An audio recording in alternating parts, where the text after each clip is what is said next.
अस्सलाम वालेकुम। SM news के साथ मैं हूं मुकद्दर रज़ा। SM न्यूज़ स्टूडियो में खुश आमदीद। खबरों का सिलसिला बढ़ाते हुए खबर शामिल करते हैं फैसलाबाद से।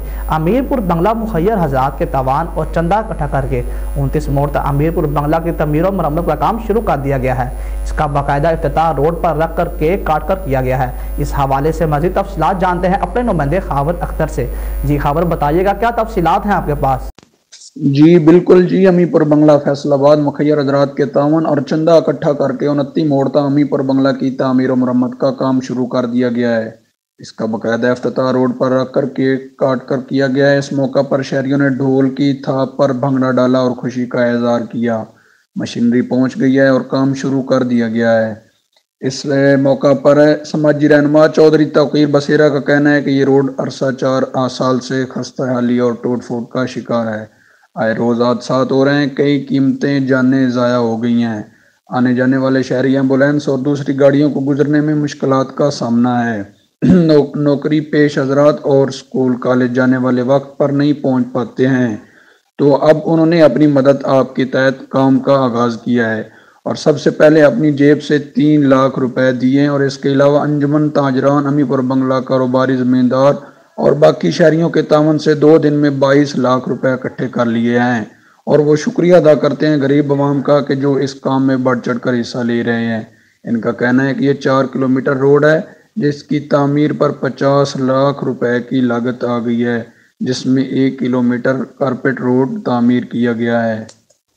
अस्सलामुअलैकुम जी, ना मैं ताउला चट्ठा 30 ਚੱਕ ਦਾ ਰਹਿਸ਼ੀ ਹਾਂ। ਸਾਡਾ ਅਮੀਪੁਰ ਰੋਡ 4 ਸਾਲ ਤੋਂ ਲਾਵਾਰਸ ਰੋਡ ਬਣ ਚੁੱਕਾ ਹੈ, ਟੁੱਟ ਫੁੱਟ ਦਾ ਸ਼ਿਕਾਰ ਬਣਿਆ ਸੀ।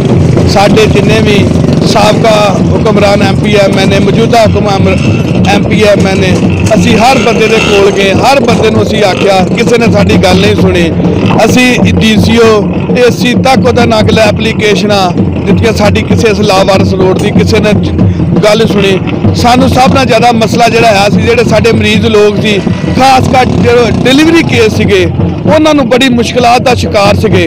ਲਿਹਾਜ਼ਾ ਅਸੀਂ ਆਪਣੀ ਮਤ ਆਪਣੇ ਤਹਿਤ ਇਹ ਰੋਡ ਤਮੀਰ ਕੀਤਾ ਸੀ। 2 ਦਿਨ ਦੇ ਵਿੱਚ ਇਸ ਰੋਡ ਦਾ ਅਸੀਂ ਐਸਟੀਮੇਟ ਲਵਾਇਆ ਸੀ।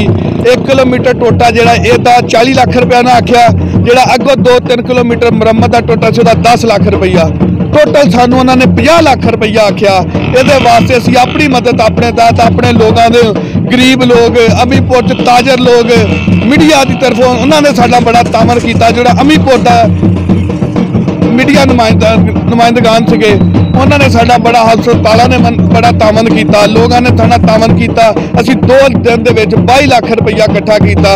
ਹੁਣ ਵੀ ਅਸੀਂ ਇੰਸ਼ਾਅੱਲਾ ਤਾਲਾ ਰੋਡ ਦੇ ਉੱਤੇ ਆਪਣਾ ਫੰਡ ਇਕੱਠਾ ਕਰ ਰਹੇ ਹਾਂ। ਮਸ਼ੀਨਰੀ ਅਸੀਂ 20 ਲੱਖ ਰੁਪਇਆ ਠੇਕੇਦਾਰ ਉੱਥੇ ਜਮ੍ਹਾਂ ਕਰਵਾ ਦਿੱਤਾ ਹੈ, ਜਿਹਦੇ ਬਾਅਦ ਮਸ਼ੀਨਰੀ ਵੀ ਆ ਗਈ ਹੈ। इंशाअल्लाह ताला रोड का काम अज इफ्तिताह हो गया है, काम शुरू है।